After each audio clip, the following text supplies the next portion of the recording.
I come to the Grace Project because it's a wonderful opportunity to meet other women who are positive, to network, share our stories, and make lifelong friends.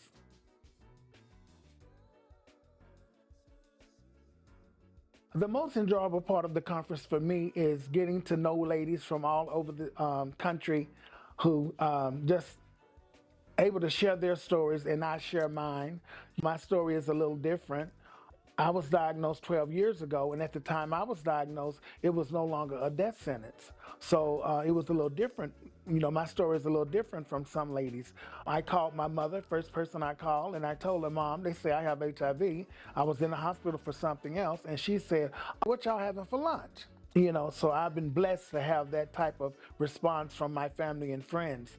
But I've been an advocate for women living with HIV prior to my diagnosis. I've been an advocate for the LGBTQ community and women reproductive justice, and since 1992. And so I continue to do the work, affiliated with several organizations and on several boards. So I just love it. I love giving back and just being there for those women who feel they don't have a voice.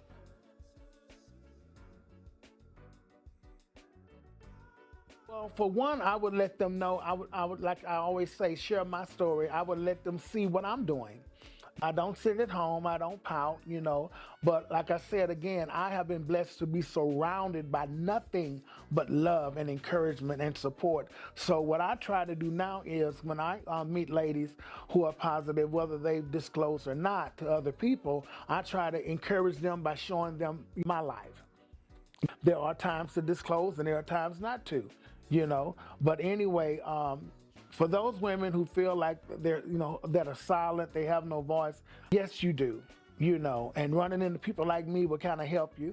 That's why I enjoy being here. A lot of the ladies, when I meet them here, they're not as open. But by the time those 3 days are over, they just like me. But I just love it. I love it.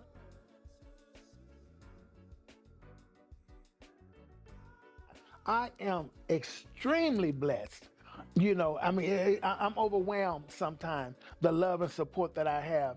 I have not personally, within my support system, I haven't had anything negative. Now, outside of that, you encounter the things that you encounter, but HIV was just something else added to my life because the trauma and all of the fighting and the sad stuff was with the growing up gay and then deciding I want to be trans. My family was like, you already gay, that's enough. And then I went on further. But anyway, the difficulties I've had was with the outside and the gay thing and the trans thing. But my HIV came at a time I'm so blessed to where they gave you, right off the bat, gave you some medicine. I am undetectable and I have a very, very high CD4 count.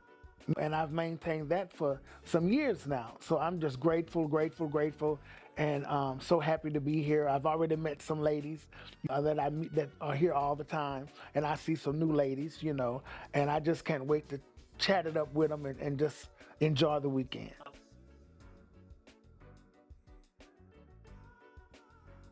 In my lifetime, I desire to see the day when there are no new cases of HIV/AIDS.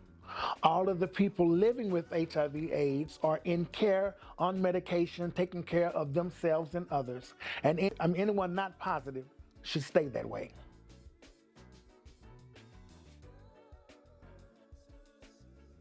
And with all my lived experience and things that I am still learning and enjoying and sharing, I am glad to say that I am red.